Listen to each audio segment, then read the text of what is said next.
Robin. You're listening to Opie and Anthony. On the virus. Sirius XM. Come on, Craig Robinson. Take a seat, sir. Welcome to Opie and Anthony. We're on the air. And of course, Jim Norton. We're on the air right now. We just do it like that. I like that. Some people, they can bring people in like during a commercial break, and then you sit there going like, or someone says something really compelling, and you're like, oh, say that on the air, and then it just comes across as like... It doesn't work that way, right? As rehearsed, almost. Yeah. Exactly. We're a little distracted. We're going to talk about your movie and everything, but a story is hitting as we speak. What is this? National Enquirer, world exclusive, O.J. Simpson, gay shocker. What? Uh-oh. OJ's gay? I don't believe it. I think someone is just being a complete asshole. How is OJ gay? I don't know who they're even talking to in this story. Somebody that OJ talked to at home, they're saying that he kept talking about who. Is there? Do you know? Are you follow football? Yeah. Is there a receiver named Anquan something? Or whatever. They said OJ just kept talking about how good looking he was. Whoever he plays for the Ravens. Oh, really? Yeah. That's how they figure OJ's No, gay? but they're saying that he works out without a shirt. Like OJ's just trying not to get raped in jail, and they're implying that he's gay. It's just literally the Enquirer just throwing shit at the wall. Anquan Bolden? Yeah, I guess so. They said OJ kept commenting on how handsome he was. And he only talks about how handsome guys are all of a sudden. Yeah, well, he probably doesn't want to think about pussy. It's like if you're in jail for fucking 12 years, you don't want to think about fucking. Exactly. What year is he in now? Like about his fifth year? 5. We just think year That's 5. it? Oh, man. They start looking at releasing him after 9, I guess, right? I Or think could it be sooner than that? 2017 is his earliest parole eligibility, I think. God, and he was free. He was free. How do you mess that up? He got away with murder, and then his memorabilia screwed him up. What a dope. You beat a double murder. Let the signed ball go. Like, what the fuck are you doing? You beat the rap. Yeah. What a stupid ass. I almost said poor OJ. Holy shit. I know. Am I crazy? I know. First, he has to put up with a fucking wife, and then Exactly.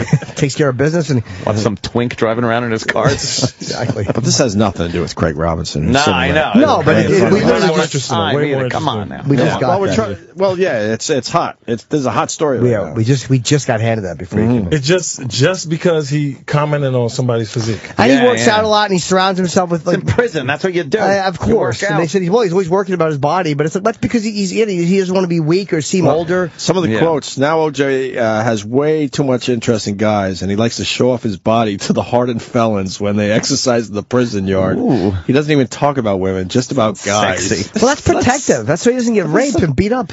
Yeah. You know, your dessert's No taken. one's raping OJ. No, but you never know.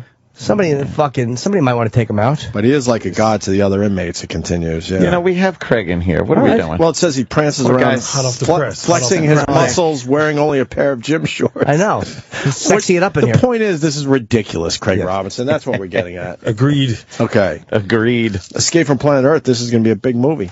I hope so, man. I hope Oh, so. yeah. Please. Everybody takes their kids. This your right? first kids movie? No, I did a Shrek 4. Oh, you did? Shrek Forever After, yeah. What'd you do? I was, my character's name is Cookie. I wasn't the gingerbread cookie. My character, I was an ogre who was the cook for the other ogres underground. How hard is it to do voiceover? Like, it always seems like it would be kind of... Like, I heard Eddie Murphy's the master of it. Like, he can go in and knock out a whole film in like 10 or 12 hours. They said Murphy is the fucking voiceover king. It is, well, it depends on what they want you to do, you know. They kept writing stuff for this character, so I probably did 6 sessions at 3 or 4 hours apiece. But it's laid back, it's chill. It's as most fun as you're going to have, you know, in Hollywood probably, because you get to, you know, no hair, makeup, you just roll in, you do your thing. And Do you have to watch the guy's mouth and then work with the mouth, or do they do your They do voice it first? No, Yeah. then they animate That's afterwards. weird, right? yeah, they animate to I don't know you. how they do that. That was like your question that his aunt probably would ask him. I should know more about show business. Fucking That just goes to show Jimmy has never done an animation. dude, I literally ask questions that your fucking mailman asks you. I'm not in this business at all. Complete idiot.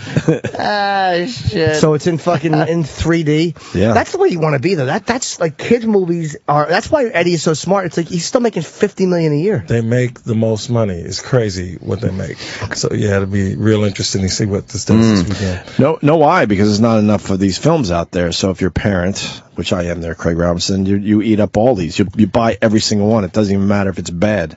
And kids also see a movie more than once, and parents buy the DVD every time. To just, and then it leads to all the fucking toys and everything else. Yeah. It's endless. Are you the lead? Yeah. One of the leads. No. The lead is Rob Corddry and Brendan Fraser. Brendan Fraser. Okay. Yeah, I'm one of the cats in the prison, Area 51. My character's Doc. He's a mouse-like alien. He's an intergalactic radio talk show therapist who invented social networking. Wouldn't that be like as great as that role is for a kids movie? Imagine if that wasn't a cartoon, how like you would never want to do that.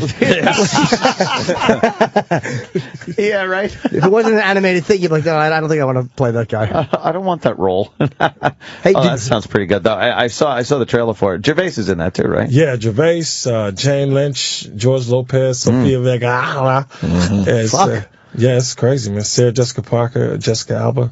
Do you do scenes with any of them, though? Do you guys all? No one reads together. Solo. Everybody goes in solo. That's so strange. That is amazing. And then they put it together, and everybo's all together. Yeah, it's a together movie. It took this director Cal Bunker, who I met through this project.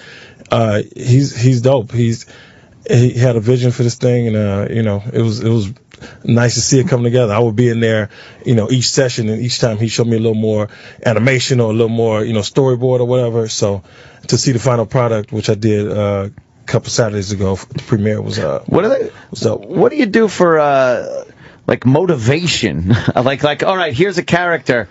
I'm sure you can't just go in and start going, hey, They hold your check up in front of you.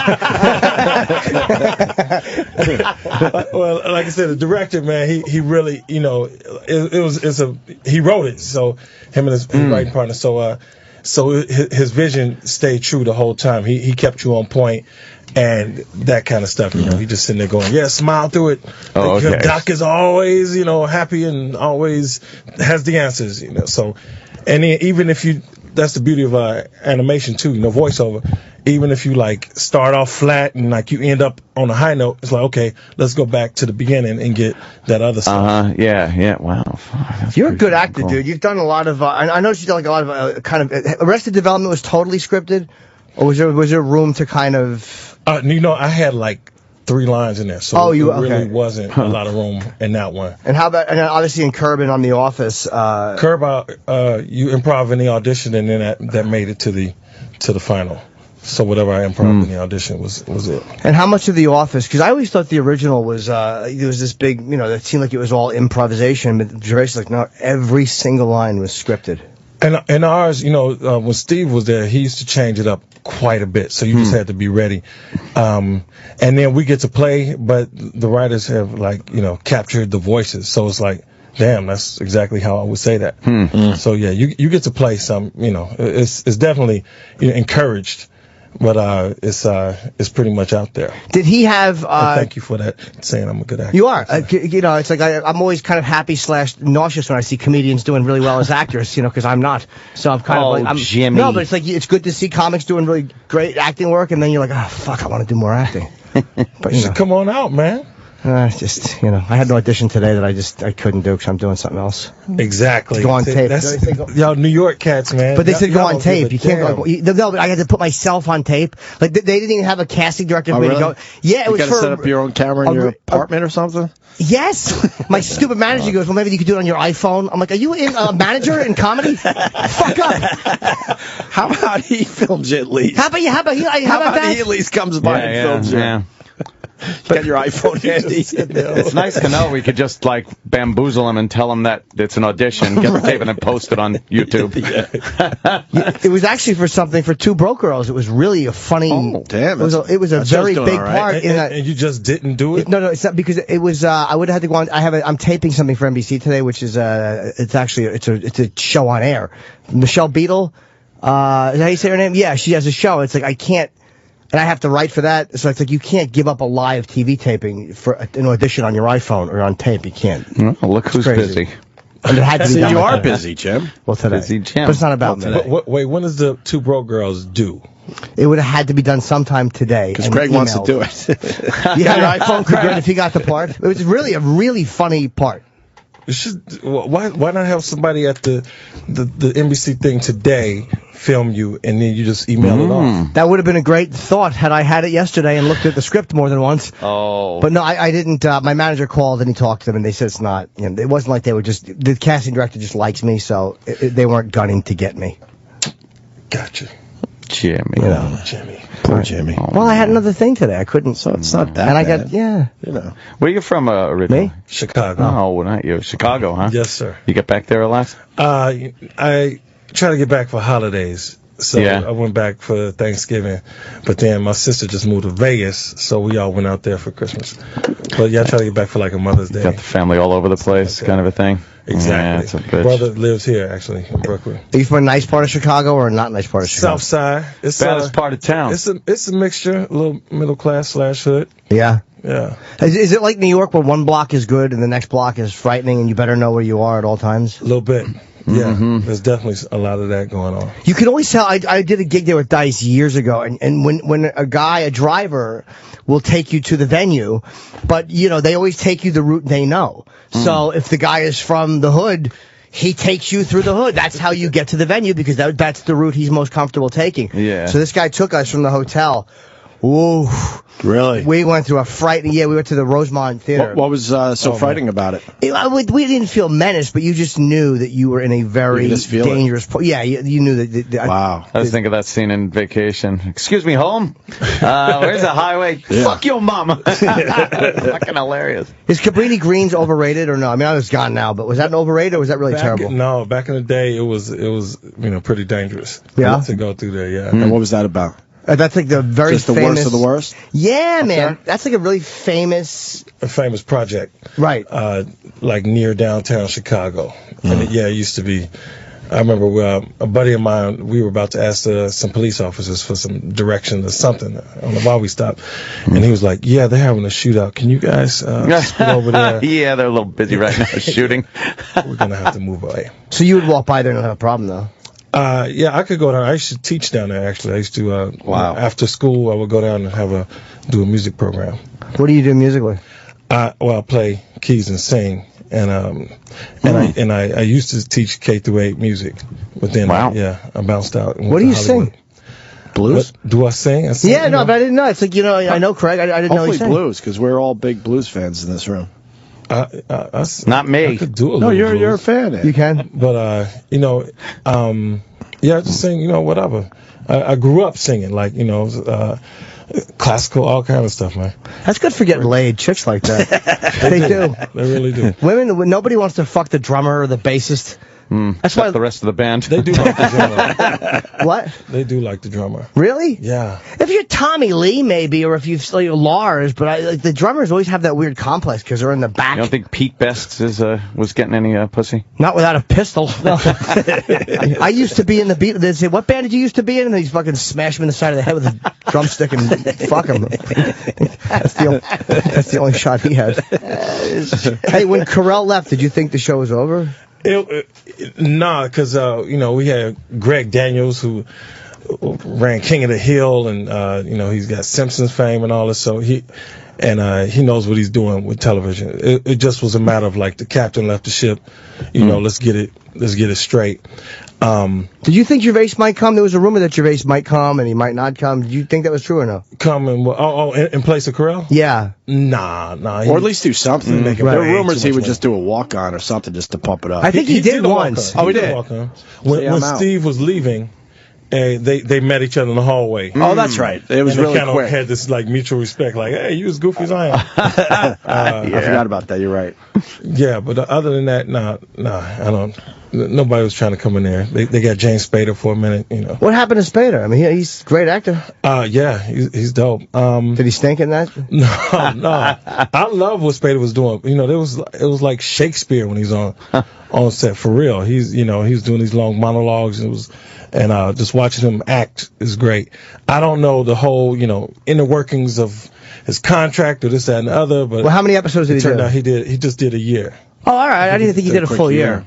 Yeah. Well, James Spader's a movie actor. I wonder if doing TV he hated. A lot of movie guys fucking hate doing television. TV guys always seem to want to go do movies, but it seems like a lot of times movie guys don't want to do TV.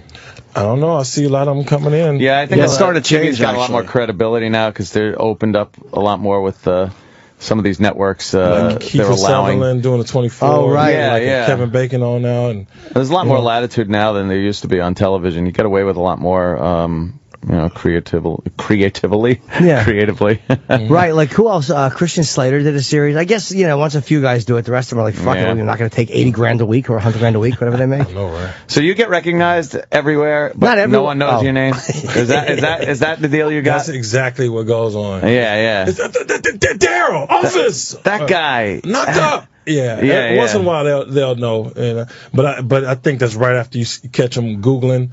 Or, on their phone. It's like, office, Daryl, hi, you Craig Robinson? It is funny how you see people do some things beforehand, and you're like, they're on to me. It's a good thing to have. You ever see them looking down at the phone and then looking up at you? Absolutely. Oh, that's funny. Absolutely. I know this guy. You ever see them taking a picture of you, like stealing a picture? Yeah. No. Once outside a schoolyard once. No. But they'll usually come up and ask because people who like me kind of know that I'm very accessible, and they'll just come up and ask. But you catch them looking sometimes, but I never know why they're looking. If it's recognition or if it's just like disgust. Yeah. If it's a girl, I never know why a girl's looking. I never want to assume she knows who I am. A buried memory working its way to the surface. Yeah, exactly. He reminds me of my uncle. Some fucking creep in the past. Does it bother you that Michelle Obama's brother is also named Craig Robinson? Is he? Yeah, man. Not in the least. Okay. Because that's the first. Did you just learn that on your phone? Wait, is that the first Google that comes up now? Yeah, I'm sorry It to used tell to you be that. me. Okay, I got to get back up. Yeah. Oh man. Well, he was Now it bothers seen a lot in the inauguration, so I moved them back up to number one. We got to get you back at number one as far as Craig Robinsons go. Yeah. No, I did know that. I was just checking some other shit. Have you met Obama? I have not met Obama. I asked that just because it's amazing how many celebrities get to go to the White House. Yeah. Like, yeah. Yeah, man. Would love to go there. I know, me too. I want to do that correspondence dinner. Apparently, that's the one to go to. Oh, that's the big thing to go to. Yeah. That's a rough gig, though. Like, as a comedian, Leto ate his balls there. He had a tough time. He had some laughs and some tough moments and some laughs and some tough moments. That's a tough. That's a tough. Yeah. And did you see when Colbert did it?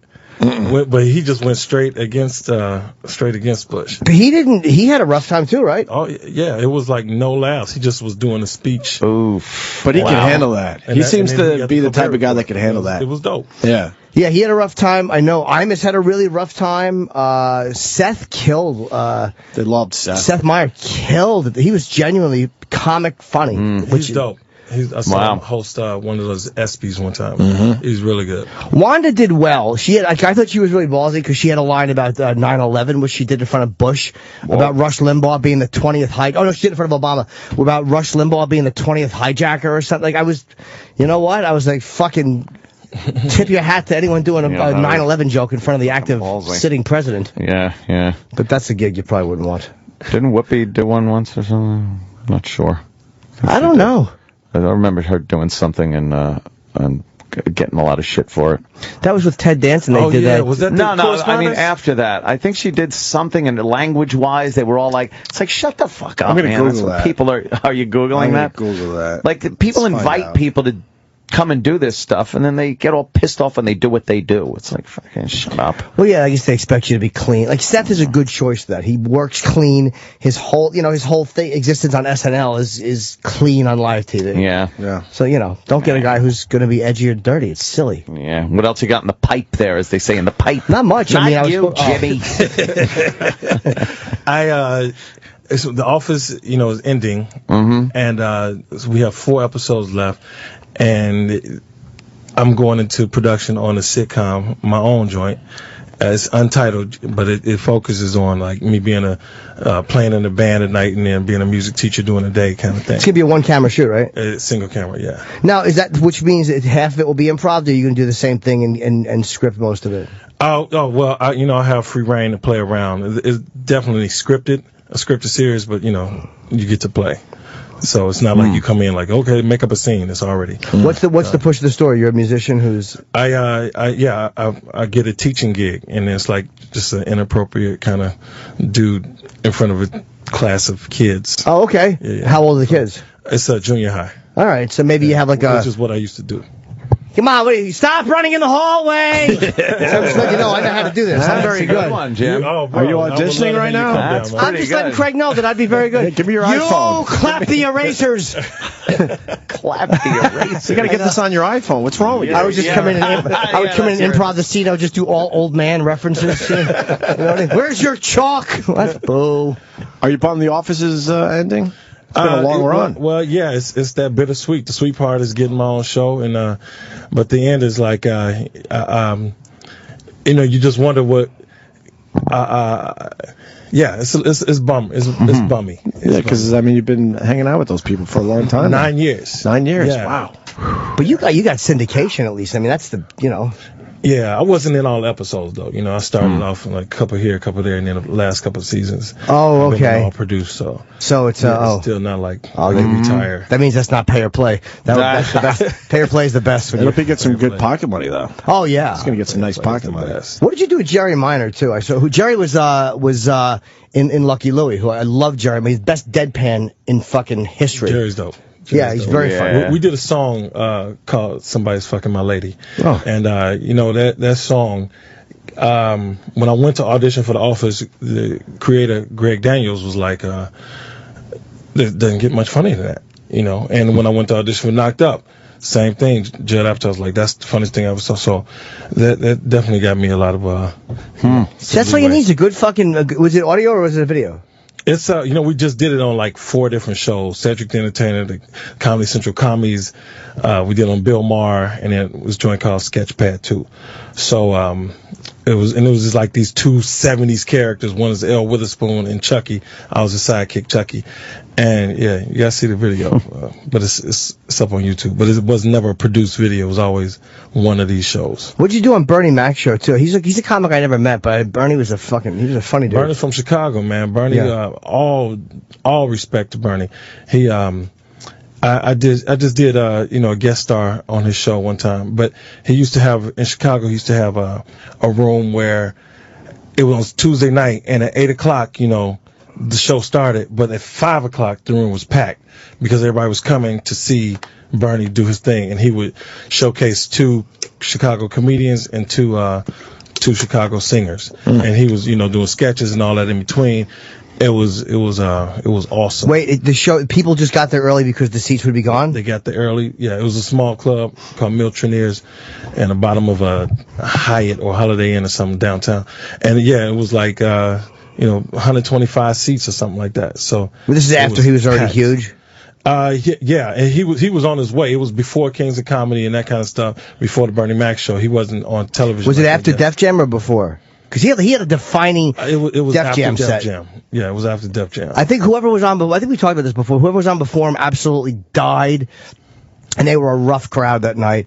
And he came on and I ain't scared of you motherfuckers. Opening line, I ain't scared of you. And fucking, shit. it was a really weird defining moment. Like very rare can you see in someone's life. Like that was the moment that made him famous. He became a big star after that.